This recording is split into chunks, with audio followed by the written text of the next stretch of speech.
কাকা দেখ পুষ্করিতে একটা আলু ইটাইতেছে। কাকা কই তুই ভয় পাইতেছি? কাকা অন্ধকার তুই পাইলেন করিস না কাকা। শালার বেটা তুই, আমি তো ভয়ে কলজা ঢুরে আছে। হালার বেটা আল্লাহ লাইটটা চেয়ারের ভিতরে ধরেই তো হয় বোকা খাই না, কামেরটা করবে করলে কি হয়েছে? বলে কামের আছে বাবা, মাল লয়ে আইছে আজকে আগুনে বইটা খাইমু ভুট্টা মন মতো। ও বাবা আনছে রে পছন্দ করে একটা বাচ্চা এত সুন্দর কেমন আনলি রে বাবা তুই? আজকে খাওয়ানো করা হবে।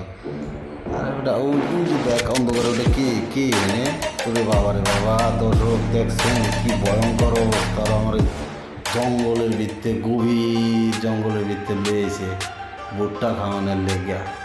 ঠিক আছে, আপনি দেখলে ডরে মোড়ে নেবেন না। দেখছেন কি অবস্থা, আশেপাশে কিচ্ছু দেখা যায় না, অন্ধকার।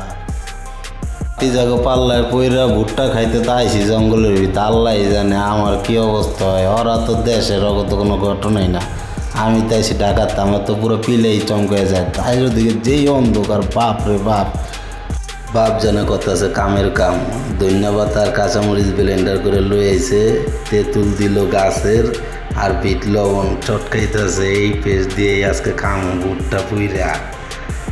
আরে দর্শক আপনারা না খাইলে মিস করবেন।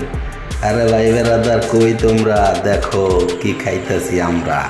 কার কার এরকম দুষ্টুমির অভ্যাস আছে কমেন্টে জানাইও। রাগ করলে কইরো, লাইক সাবস্ক্রাইব কইরো না, আবার মাইন্ড করলা।